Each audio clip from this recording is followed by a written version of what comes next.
It seems by all measures, there is something in the next episode which is going to change how we view the Force. Are they altering canon? Is it Leslie Headland's interpretation? I don't know, that's what they're saying. And here's what's interesting, because this is from a positive review. Episode 3 is the only one that feels a touch out of place. I think there is definitely some overreaction. Because if I had to predict what they're talking about, I assume the flashback is to the witch coven that May and Osha were part of as kids, the one that somehow the Jedi destroyed.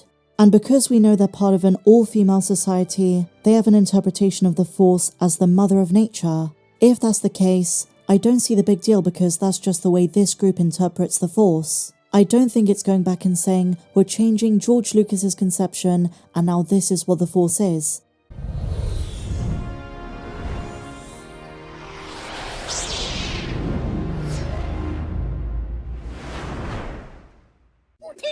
We would usually have a scheduled Star Wars news update for today's video, but The Acolyte is what most people are talking about, and we looked at some reviews before the series dropped. Now that we've seen it, some reviewers are saying there are elements of the third episode that are more divisive than The Last Jedi. Things that change our perception and our understanding, our canon understanding of the Force. And it's not just the typical more negative outlets. We've heard it from 6 different independent reviewers. We're going to dive into more of the reviews in just a moment, but first, on the subject of the third episode. According to some of the rumours and the critics, the concerns are around the flashbacks to May and Osha's past.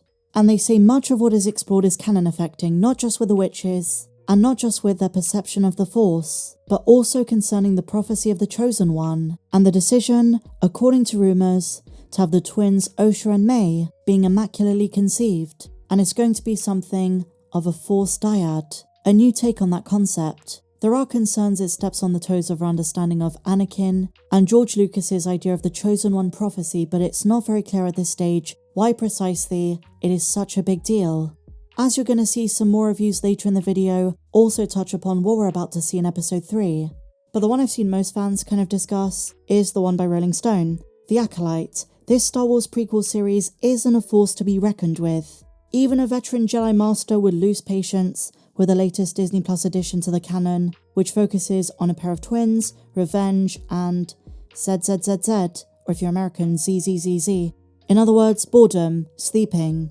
They really didn't hold back. Some of their comments I think went a bit too far, but there does seem to be a kind of underwhelmed response, and I've seen this being prevalent across the board. The Guardians say The Acolyte reviews Star Wars gets a thrilling new hero. Now you might think this is a positive review, but their criticisms render this down to 3 out of 5 stars. And the gist of this review is that it wasn't stingy enough. It didn't go far enough with its staringness, and they could have made the show more of a whodunit. They say, quote, "It does not feel too stingy with its disclosures." And another criticism in this one that I've seen time and again is that for a show marketed as something very novel in the Star Wars canon, it relies too much on old Star Wars tropes. They say, quote, from recycling catchphrases like "I've got a bad feeling about this," to Jecki repeating a line by Mace Windu when they try to arrest May, and the blurry wipes, it lacks a much needed originality with some of the other aesthetics. I couldn't agree more with this, and this is one of those occasions where it's not the fact it doesn't feel Star Warsy enough that's holding it back. It doesn't take enough risk. And in this case they do complain there should have been a larger creative departure, and I've got to agree. Another balanced take is from Empire Magazine, who described the show as interesting but not intriguing. You've got the steak, but where is the sizzle? And that's kind of how I felt at times. Although I did enjoy much of the first 2 episodes, there are times where I kind of felt as though all the components, the small parts of the show are there, but there's always something letting it down, whether it's the dialogue, in some cases the environments and the design. As I said in my review, there was some unevenness. NME had a more positive take, and they said, Star Wars' revenge story feels fresh and original. You won't find Yoda or Darth Vader in Leslie Headland's distant past prequel, and they gave this one 4 stars. Like all good universes, Star Wars is expanding in both directions at once, where Ahsoka, Andor and The Mandalorian and most of the upcoming films and shows in the franchise continue to fill in as many mid-saga blanks as possible. Sharmeen Obaid-Chinoy's Rise of Skywalker sequel is picking up the next generation, and this one is going back in time to before The Phantom Menace. They love there were very few pop-up Easter eggs or cameos, and I think in this case the reviewer Paul Bradshaw is just content to explore a new period of time. The Independent didn't seem to like this show very much. Atrociously creaky dialogue holds back a refreshing take on Star Wars. The showrunner of this new outing for the franchise has described the series as a mix of Frozen and Kill Bill. It's ambitious and admirably different, but poorly executed.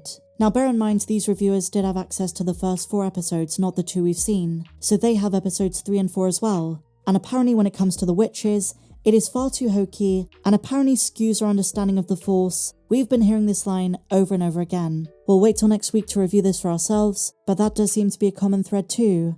Bleeding Fool says, "The Force is not with Leslie Headland's Star Wars The Acolyte." After much pomp, a questionable PR campaign, we end up with a strange, plodding and predictable attempt at a mystery thriller in the Star Wars universe. Maybe I'm too optimistic, but while I do agree there is some predictability, I'm hoping for some turns in the road, unexpected ones, and they say as the show goes on, we get a woeful look at the Republic and Jedi standards. This reviewer does bring up a very good point about the fact, when you're dealing with the first ever Sith-oriented Star Wars series, it's okay to demand more, and to expect a bit of a better story than this. They talk about the Darth Plagueis novel, and you guys know I've made countless videos about it. I think it's time to give up that dream.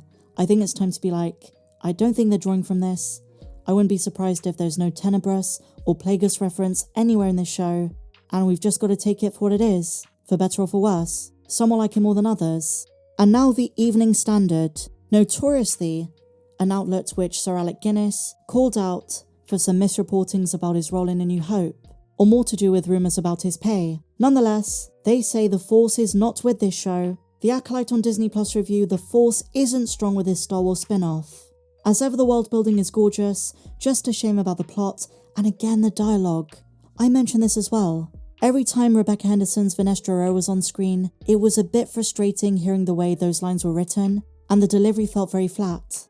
Yahoo News are very happy to say, Star Wars is leaving the Skywalker saga behind, and is better for it. They say there is no over-reliance on fan service or callbacks, and the Acolyte fits into the franchise while also adding something new to it. Excellent action sequences, though they feature sparingly in the show, and there are also interesting beats to the narrative. And here's what's interesting, because this is from a positive review. We've spoken about the upcoming 3rd episode, which is apparently very controversial. Well, they say, episode 3 is the only one that feels a touch out of place. Not because it doesn't do interesting things to Star Wars lore. I think they might be implying the implications on the Force, by the way. But it's a flashback episode, and it feels like it's shown to viewers a little too soon.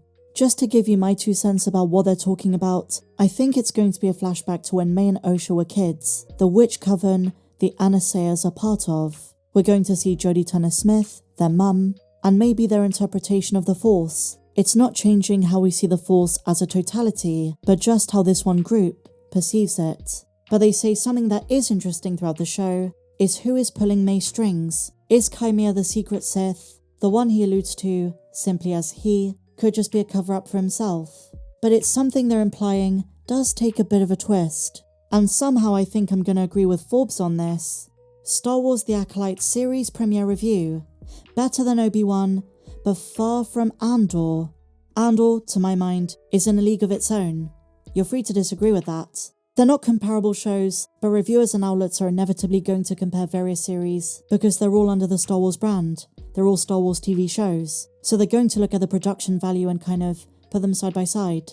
TheGamer.com is very impressed. They say it's the most interesting Star Wars project since The Last Jedi. And this is an outlet who is very apprehensive before the show dropped. But they like the daring decisions that are made after episode 2, so I feel as though we're going in very blind. We've got this one perception of the show, but I think they're about to change that in the 3rd and 4th episodes. Get ready, guys. They're about to give us something we don't expect. Here we go from Comics Basics, The Acolyte debuts. Critics are pleased but fans are not. Review bombing or bias? Disney Star Wars' latest venture stirred controversy well before its debut. They say on Rotten Tomatoes it boasts an impressive 88% positive rating and is certified fresh. But fan opinions are very different. The audience score couldn't be more oppositional. Star Wars fans were a very passionate, opinionated bunch. So I feel like this is very similar for most of the series, but we knew going into The Acolyte this one was going to be a bit different. There was already a heated nature to every discussion surrounding the show. All of the press for the series, things Kathleen Kennedy said. I'm at a point where I'm just not surprised by any of this. I'm just taking the show as it is. As I say, I probably shouldn't have had any fan expectations in terms of canonicity and what they were going to include, and I think at this point we can throw out Darth Tenebrous, but even if he is alluded to, it's probably going to be in the most generic and vague way. They might say there's another Sith out there and he's a Bith, but this is really its own thing, and I'm seeing it as such. And hopefully with the remaining episodes, I can enjoy it as such, just kind of take it for what it is. MovieWeb says Star Wars The Acolyte episodes 1 to 4, a shaky start to a divisive series. Star Wars The Acolyte unfortunately lives up to the hype, as a series that will divide fans. And guys, I was saying this like 3 years ago. No matter how good or bad The Acolyte is, I feel like this was always going to be the response. MovieWeb says, problems lie in the plot's execution, overall vision of the characters, and puzzling inconsistencies in the use of the Force. Again, the Force. What's going to happen in the next episode? I'm dying to know. But anyway, share your thoughts in the comments down below. May the Force be with you, always.